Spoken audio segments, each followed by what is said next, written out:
আমি ময়না মানুষ, আমি আপনাদের মা বোনেদেরকে সহ যুবকদের সবাইকে আমার প্রণাম, শুভেচ্ছা, অভিনন্দন জানাচ্ছি। আমরা ময়নাকে আমরা দেখেছি, এটা ভোট হচ্ছে যে মুখ্যমন্ত্রী গঠনের ভোট, মমতা বন্দ্যোপাধ্যায়ের ভোট। মমতা বন্দ্যোপাধ্যায় 200-র বেশি আসনে জয়লাভ করবে। যারা বিজেপি করেন আপনারা দিবা স্বপ্ন দেখছেন। আর ময়নাকে আমরা এবারে 20 থেকে 25,000 ভোটে জয়লাভ করব। এই অঞ্চল অশোক জিল্লার অঞ্চল, এখানে উনি বাসিন্দা, ওনার ভোটে এবারে মাইনাস আরো বাড়বে। 21 সালে তো উনি হেরেছিলেন নিজের ভোটে, এবারে কিন্তু আরো বেশি ভোটে ওই ভোটে হারবে। কারণ উনি 5 বছর বিধায়ক থাকাকালীন কিছুই করেন। উনি তো সেই সময় ওনার ভোটের মানুষ চিনতেন যে উনি কিছুই করেন না। এবারে কিন্তু সারা ময়নার প্রত্যেকটা ভোটের মানুষ জেনে গেছে উনি আর ভোট পাবেন না, ভোট উনি পাবেন না এখান থেকে। ময়নায় আগে দেখেছেন তো আপনারা, ফোনে আবার টিভি পর্দা দেখুন, আমাদের সেনাপতি, যুব সেনাপতি অভিষেক ব্যানার্জি এসেছিলেন। জনজুয়ার ময়না বলায় তোমরা এত প্রখর তাপের মধ্য দিয়েও 25-30 হাজার মানুষকে নিয়ে আজকে রোড শো করেছে।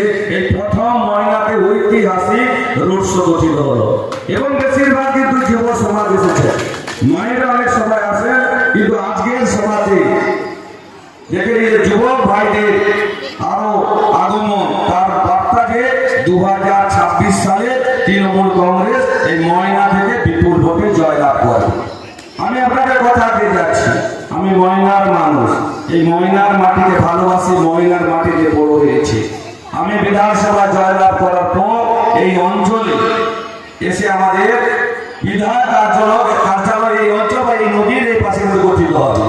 দল যেটা ঠিক করবে সেই জায়গা হবে। আপনারা দেখেছেন দুটো টার্মে বিধায়ককে, একজন ডাক্তার বাবুকে দেখেছেন, অন্যরা বলছিলেন, আর একজন খেলোয়াড় বাবু।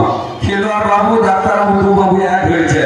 যতই এক হন ময়নার মাটি শক্ত ঘাটি, আপনাদের আর ঠান এখানে নেই। ময়নার মানুষ জেগেছে, তার প্রমাণ আজকে যে অঞ্চল সম্মেলন, যারা বিধানসভা নির্বাচনের কর্মী সম্মেলন বা নির্বাচনী সমাবেশ হচ্ছে, দেখে আমি খুব খুশি। মমতাকে বলেছিলাম 5,000 টার্গেট কিন্তু পূরণ করতে হবে, আপনারা করবেন তো সবাই? আমরা বর্ষাকালে কোনো প্রতিশ্রুতি দিতে আসেনি, আপনাদের কথাকে বিধানসভায় তুলে ধরার চেষ্টা করব। ময়নার উন্নয়ন, ময়না বিধানসভা প্রত্যেকটা বুথে বুথে যেন উন্নয়নের আলো পৌঁছে যায়।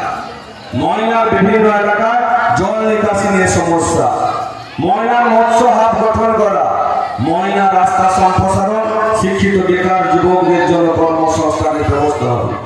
আমি আপনাদের ঘরের ছেলে, ওনাদের মতো ডাক্তারবাবুর কাছে গেলে দেখা নেই, চেম্বারে না ওটিপি। আর আমরা খেলোয়াড় বর্গ দেখেন বাইরে ঘুরছে, আর আমরা বর্ষাকাল হলে জলে হাঁটুর উপর জলে আমাদের পেরোতে হয়। তাই ময়নার ঘরের মানুষ, আপনাদের কাছের মানুষ, আপনারা, আমি ভগবানে বিশ্বাস করি, আল্লাহ বিশ্বাস করি, ঈশ্বর বিশ্বাস করি। আমি শপথ করে বলছি ভগবানের নামে, মানুষের হৃদয়ে নাম লেখানোর জন্য আমি রাজনৈতিক ময়দানে এসেছি, মানুষের ভালোবাসা পাওয়ার জন্য। আমি ব্যবসা করি এবং ব্যবসার উপার্জিত অর্থ নিয়ে মানুষের সাহায্যের চেষ্টা করি, তাই আমাকে মানুষ সমাজসেবী হিসাবে চেনে। আপনাদের ঘরে অনেকবার এসেছি, আজকে আবার নতুন করে আপনাদের সাথে মিলিত হতে পেরে নিজেকে যে ভগবানের কাছে যে প্রার্থনা ছিল, মনে হচ্ছে ভগবান সেই আশা আমার পূর্ণ করতে চলেছে। কারণ এত মানুষ অঞ্চল সম্মেলনে এই প্রথম আমি দেখলাম যে জনজুয়ারে ভরে গেছে। আপনারাই পারবেন এখান থেকে ভালোভাবে লিডে দিতে দিয়ে আমার হাতকে আরো শক্ত করতে, দলের হাতকে শক্ত করার জন্য। আমি চাই মহিলা প্রত্যেকটা মানুষের পাশে দাঁড়ানোর জন্য আমাদের দল সেটাও চায়। আপনারা দেখেছেন বিভিন্ন সময় বলে অশোক দিয়ে উন্নত বলছে বাচ্চাকে তার দখলে রয়েছে। আপনারা এটা সবাই জানেন, বাচ্চার মানুষ শান্তিপ্রিয় মানুষ। গতকাল আমরা বাচ্চাদের র্যালির মানুষের সাথে জনসংযোগ করতে গিয়েছিলাম, পুরা বাচ্চা আমরা ঘুরে বেরিয়েছি, মানুষের স্বতঃস্ফূর্ত সাড়া পেয়েছি, কিন্তু একটা জায়গায় বিক্ষিপ্ত ঘটনা ঘটেছে, কিছু লাভ তাতে হয় না। 5-7 জন ছেলে এবং 5-7 জন মহিলা আমাদের একটা জায়গায় বিক্ষোভ দেখাতে, কিসের কি আছে? ওই 15 জনকে বাচ্চার ভোটার শুরু, এটা মানুষের ভালো চোখে দেয় না বাচ্চাবাসী। তাই 2000 2026-এ বাচ্চাকে আমরা লিড করবো, আপনারা মিলিয়ে দেখে নেবেন। আর পাশের অঞ্চল গজিনাকেও আমরা লিড পাবো। আর বিরোধী প্রচারণায় শুধু কি বলেন লক্ষ্মীর ভান্ডার 3000 টাকা করে দেবে, অসল কিন্তু যেখানে যাচ্ছে বলছে লক্ষ্মীর ভান্ডার 3000। আর এই প্রকল্প তো দিদির প্রকল্প, এই প্রকল্পের মধ্যে দিদির মস্তিষ্ক বসে থাকে সুন্দর প্রকল্প। শুধু ভারতবর্ষ পশ্চিমবঙ্গে নয়, সারা ভারতবর্ষ বিশ্বে এই প্রকল্প নিয়ে মমতা ব্যানার্জি প্রশংসা পেয়েছে। যে প্রকল্পের মধ্যে দিয়ে মায়েরা আপনাদের কিভাবে রুটিন তৈরি করে ছেলে মেয়েদের পড়াশোনা বাজার করা, আর ওরা বলছে দান খয়রাতি এইসব ওরা বলুক না মানুষের কাছে গিয়ে যে প্রত্যেকটা পরিবারে আমরা চাকরির ব্যবস্থা করে দেব, প্রত্যেকটা ছেলে মেয়েদেরকে ব্যবসা করার জন্য লোনের ব্যবস্থা করে দেবো। শুধু দিদির প্রকল্পকে নিয়ে নাড়াচড়া করছে। আর ওনারা দেখুন 100 দিনের কাজের টাকা বন্ধ করে দিচ্ছে, আপনাদের আবাস যোজনার টাকা বন্ধ করে দিচ্ছে। আর মমতা বন্দ্যোপাধ্যায় আপনাদের জন্য প্রত্যেক বুটে বুটে আবাস আমার সমাধানের মধ্যে 10 লাখ টাকা দিয়েছে, বাংলার বাড়ি দিচ্ছে। তাই এবারে আপনারা মমতা বন্দ্যোপাধ্যায়ের হাতে শক্ত করার জন্য ময়না বিধানসভা থেকে এবং এই অঞ্চল থেকে আপনারা বিপুল ভোটে জয় করুন। আমরা ময়না বিধানসভায় 25-30 হাজার ভোটে জয়লাভ করব এবং মমতা বন্দ্যোপাধ্যায় চতুর্থবারের জন্য আবার সরকারে আসছে। তাই আগামী 23 এপ্রিল আপনারা জোড়া ভোট দিয়ে বিপুল ভোটে জয় করবেন।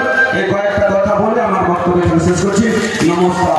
জয় বাংলা, জয় বাংলা। মমতা ব্যানার্জি জিন্দাবাদ, মমতা ব্যানার্জি জিন্দাবাদ, অভিষেক ব্যানার্জি জিন্দাবাদ। অভিনন্দন নয়, প্রশংসা নয়, নয় কোন সংবর্ধনা, মানুষের ভালোবাসা পেতে চাই আমি, চাই শুধু শুভ কামনা।